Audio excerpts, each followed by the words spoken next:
Now that we've covered what AI is and some things to watch out for, let's start to dig into what actually everybody probably came here for, is the real use cases and where you can get this going in your business today.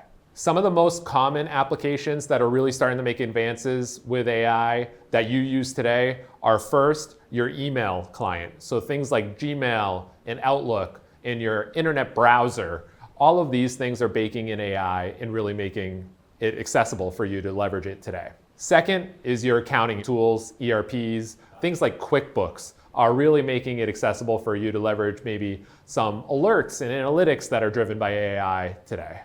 And lastly, marketing tools have made significant advancements. So generating some copy, developing a website page, maybe making a quick ad, or these types of images are really accessible in tools like Canva or in many of the generative AI providers like OpenAI or ChatGPT or Gemini that you probably have access to along the way.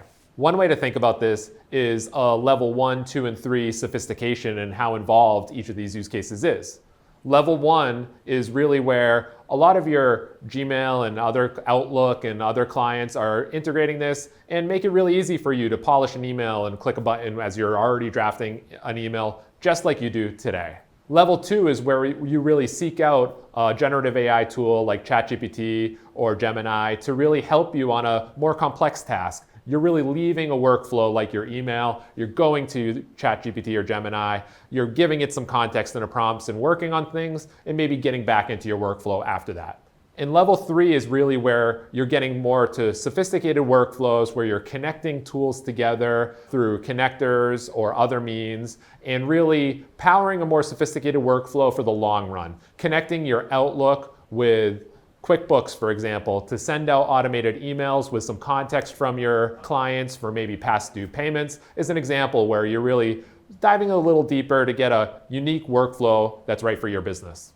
So let's dig into our first example around email and AI usage within maybe more complex tasks within your email to understand a little bit more of what's available. So let's take a scenario that you've been going back and forth with a client, maybe negotiating that next big contract that's going to help you in your business. You might have threads that go back weeks or months in history, many different complex requests, and you're navigating a complex proposal. Using AI to re-summarize all those points for you in your final closing email and how you got to where you were on that contract might be a really good way to leverage AI and all that context from many different emails in the past to really write an impactful closing email to your client about the business impact that your proposal is going to land for them. Another example in this area within your email is sort of supporting the many different customer support types of tickets or requests that you might get. Some people walk back into their business in the morning with 10 or 20 different emails waiting for them of all these different questions or customer support inquiries. Saving a prompt database, which is really just a list of prompts you've used in the past, might be a really useful way for you to reuse some of that information you've spent time curating or typing out in the past. So if you quickly see an email and say, that customer should do X, you would have a prompt that sort of explains how to respond to that email saved. You copy and paste that into your AI tool and quickly respond to that client's email. You're on to the next email and you see that they should do Y or Z. You have a different prompt saved in your list that you can copy, paste in the AI, and get quick responses supporting those customer support emails in a far less fraction of a time than you have supported them in the past manually. The next example is really around the financial or accounting aspects of your business. Many of the tools like QuickBooks, Wave, or other accounting tools are integrating a lot of AI features that are going to help you on your more transactional nature in finance. Things like matching account statements to bills and invoices are really getting pretty accurate with the use of AI, and those systems can be relied on more and more with that quick double check.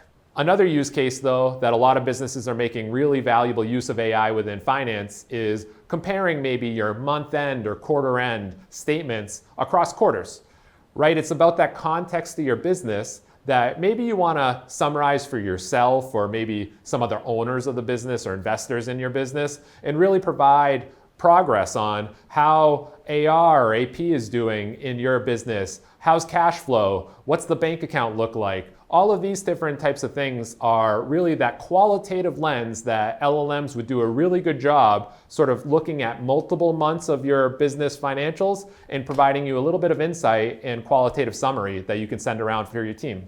Up next is another place where business owners are bumping into AI is their marketing tools. This has really been an area that's been advanced quite significantly with the use of AI.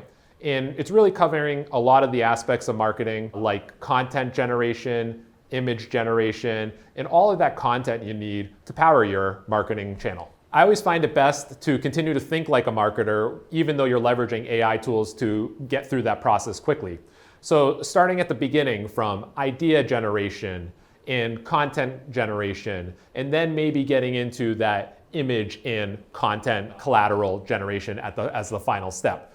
Don't skip the process and just jump to image generation if you haven't really generated well-formed ideas and messaging to start with. A great place to start is actually documenting your brand identity and really what you want to have as the voice of your marketing channel first. So if you're that HVAC company and really want to serve a specific target market in specific towns or specific types of houses, you would sort of talk to AI about that and discuss how you should leverage marketing to best support those channels and what types of users you really want to speak to with your marketing collateral. Once you have this document, this brand identity document and collateral, you want to save that as an asset, a document that you can put into AI periodically as you're generating different types of things. You might be working on an image for an ad or a social media post, and that same brand identity will be the guiding light and context the generative AI needs to give good quality outputs for you on all these different marketing activities. While you can do a lot of these marketing actions in ChatGPT or Gemini as a general generative AI tool, it may be more like a Swiss Army knife in this use case. It can do a lot of different things, but it's not specialized in marketing specifically. A tool we use often in this realm is Canva. Canva is a marketing tool that you can use for the whole life cycle of marketing, from that brand and identity through content generation and idea generation, and producing different pieces of content, maybe like documents and PDFs or images and ads, or even website prototypes and those types of things. You can use Canva to help you along all those different use cases. Another marketing area that people are making really great use of AI is social media. AI can not only generate posts and a content calendar, but it can help you generate the assets you need for those things and even help you draft replies that you need for maybe users' posts about your business online. That's a great area to dig into a little bit further because it needs some oversight. One of the challenges with using generative AI to respond to posts, or even like a restaurant owner responding to a public review on maybe Google or Yelp or other sites, is that generative AI can help you draft a response, but if you post that back without good oversight, it could have the wrong tone. It could put your business at risk a little bit with maybe not understanding that user's need or understanding how your business would want to react to that. So having good oversight of how you're leveraging generative AI to respond to social media posts or reviews is essential in this equation. The next area we're going to talk about in leveraging AI is really how to leverage AI within the administrative aspects of your business. Like me, I'm sure you're out meeting with clients and having a lot of great discussions about new business or maybe operationalizing your business and getting things done every day. And following up on all those tasks is hard. First of all, you've got to take good notes during a meeting and have all your notes organized and have some time later to go back through those notes and take those next actions, whether you're introducing someone else from your business, sending that follow-up quote or invoice, and really advancing your business every day. It takes a lot of manual effort. This is a great area that you can leverage AI. So really adopting an AI note taker in a lot of those discussions is a great first step. You might have been to the doctor's recently and they turn on the AI note taker while you're at the doctor's. You yourself can be bringing an AI note taker with you on your phone or maybe on a Zoom meeting if you do remote meetings through tools like Granola Notes.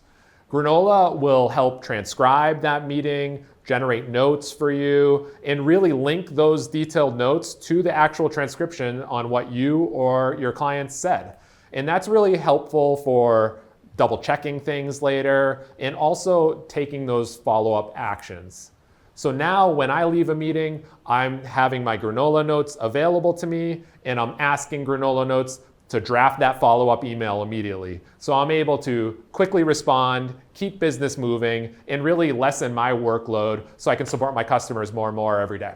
So now that we've talked about 4 example use cases that you can get started on today, I wanted to really cover what some advanced use cases might look like for you to keep in mind going forward. Some advanced use cases might look like helping you auto-complete actions based on some triggers. Looking at some of the workflows in your business where you're seeing a high volume of requests that drive a lot of work for you and your team, you might look at examples like ticket queues and customer tickets maybe within a tool like your CRM like HubSpot or Salesforce or a Zendesk or other ticket system. These are areas that those tooling providers provide AI-enhanced workflows to help you automate those types of requests and make your business more efficient by enabling AI to take care of some of the tickets while you might use humans on the remaining more challenging tasks. If you see areas in your business that are highly inefficient and require a lot of manual effort like this that you're wondering if you can use AI to enhance, you should look to a local IT development agency or a technology company to help support you in evaluating your tools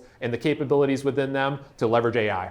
So to recap, you want to really start in an area in your business with a tool that you might already use, whether that's Google or Gemini or other things. Then you want to pick a task that's really simple and achievable for you to start to leverage AI and experiment and start to understand how this can impact your workflow. You want to remember to always check that these workflows are actually enhancing how you work, either saving you time or increasing the quality of your output. And feel free to iterate. If that example that you worked on for a few weeks or had a few attempts at isn't really working out and meeting the quality or time that you're expecting to save, throw it away, pick a new workflow, keep iterating on these tasks because I'm really confident you're going to find a good example that AI can help you in your business. You just need to iterate through those different workflows and make it real for you.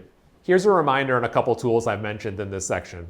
If you're working in emails and notes, Claude, ChatGPT, and Gemini are good for you. If you're working in documents, in spreadsheets, things like Copilot, Gemini, or Claude are good here as well. And if you're working in marketing, generating content, blog posts, social media posts with images, Canva is a good choice for you. So the key takeaways I hope that came across today are that you're likely already leveraging AI in your business and you can keep on expanding and building on that foundation. Don't forget the extra guardrails we talked about on how to use AI responsibly and roll out the paid AI tools across your team. And if you're looking for where to go next with AI adoption in your business, you can always look for more from the New Hampshire Community Loan Fund portal, coaching program, and upcoming workshops. I want to thank you for taking the time to learn a little bit more about AI and adoption within your business today. I want to remind you that AI is a journey and you can take some steps and iterate and keep expanding the use cases you're adopting AI into your business. And I hope you really see the benefits from doing so. Again, thank you for taking the time and be on the lookout for more programming from the New Hampshire Community Loan Fund Business Technical Assistance team.